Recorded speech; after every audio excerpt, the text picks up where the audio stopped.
So are we going with music or not? No. Mark, you starting with music? Okay. Alrighty.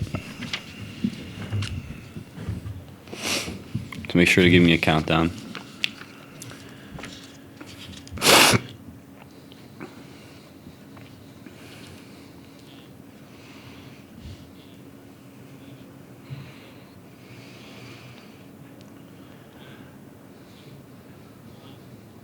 Welcome to LTCC Radio. Stephen Bowering here with Tommy Beal to keep you updated on the world of sports. From college basketball to the NFL offseason, we have the latest.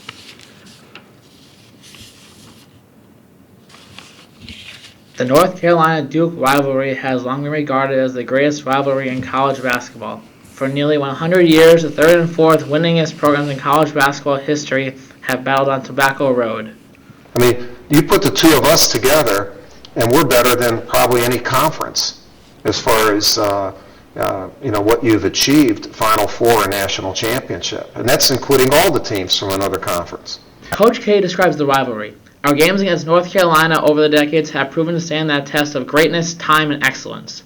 Two historically talented teams that are just 8 miles apart, with conference title implications and national rankings on the line, makes this rivalry much more intense. North Carolina and Duke.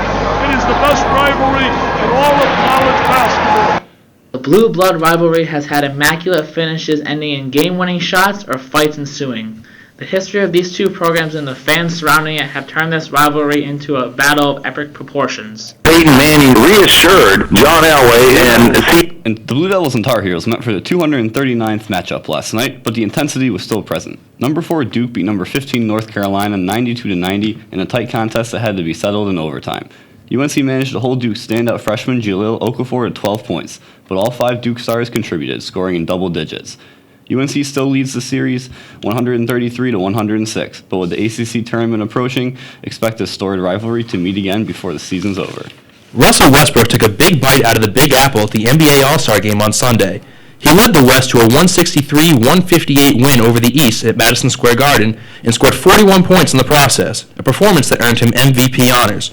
The Thunder point guard didn't start, but made the most of his 26 minutes as he fell just 1 point short of Wilt Chamberlain's All-Star Game record. The Dallas Mavericks look to bolster their front court by acquiring new free agent Amari Stoudemire. Ernie Johnson echoed Frank Isola's report that he severed ties with the Knicks. And it comes from our buddy Frank Isola. Okay. Frankie Ice. Knicks and Amari Stoudemire agree to a buyout, ending his tenure in New York.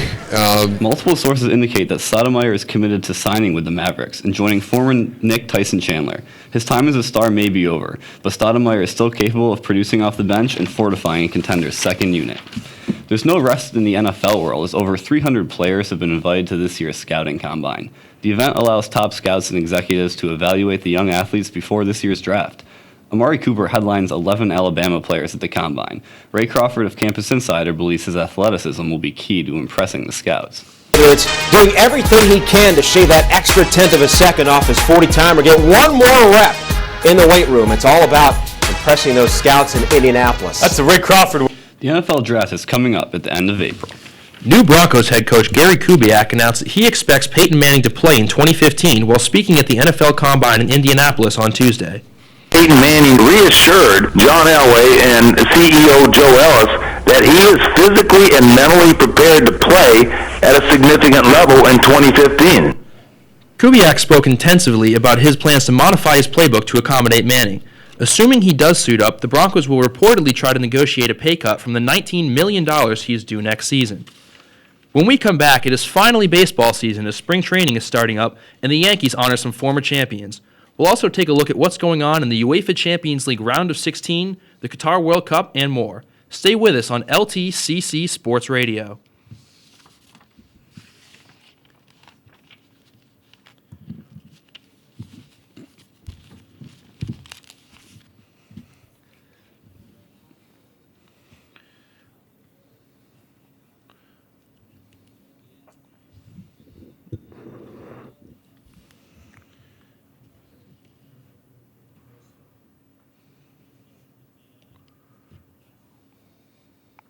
Slow down our read a little bit. All right. Make up 6 seconds.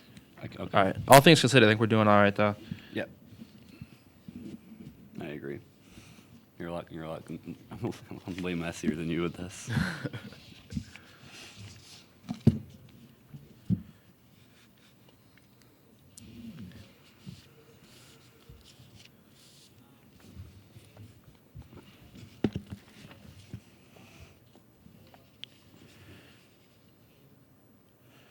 Welcome back.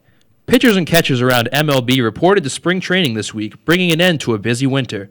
The San Diego Padres are hoping to emerge as a formidable challenge to the Dodgers and defending champion Giants, as they added Matt Kemp, Justin Upton, James Shields, and Will Myers. The Nationals, Red Sox, A's, and Cubs also enter the spring with many new faces looking to make an impact. Everyone wants to leave something behind when they retire. The Yankees are going to be honoring pitcher Andy Pettitte by retiring his number in Monument Park. Pettitte helped the Yankees win 5 World Series titles, finishing his career with 256 wins. But just how important was Pettitte to the Yankees? He's a big game Andy. I mean, I think that's when Yankee fans think of Pettitte. That's what comes to mind. What makes Pettitte an outstanding pitcher is that he holds the record for most wins in the postseason at 19. He will be remembered as a true Yankee legend. Grant Wall of Sports Illustrated is reporting that FIFA will officially schedule the 2022 World Cup in Qatar for November and December. Traditionally played in June and July, the World Cup is being pushed back to minimize the effect of the extreme heat in Qatar. The change will affect the traditional European schedule, but clubs will have ample opportunity to make necessary adjustments. In the first leg of the UEFA Champions League round of 16, Real Madrid was the only team to come away with 3 points as they defeated Schalke 2-0 behind goals from Ronaldo and Marcelo. In dangerously! And what an answer that is to the critics! Can you hear them now? Cristiano Ronaldo for Real Madrid! In other action, Chelsea blew a 1-0 second-half lead to Paris Saint-Germain. Bayern Munich played man down in the scoreless draw with Shakhtar Donetsk, and Porto and Basel played to a 1-1 result. The round of 16 continues next week. The New York Knicks have continued their downhill season with the loss of star forward Carmelo Anthony. The Syracuse product has been afflicted with an ailing knee this campaign and is set to undergo season-ending surgery to repair it. Unfortunately, we will not be continuing next week. However, the sports world presses on, so stay tuned to spring training and the stretch runs in the NBA and NHL. For our producer Mark Zepiel, board operator Russell Davey, and co-host Stephen Bowering, I'm Tom Beal signing off.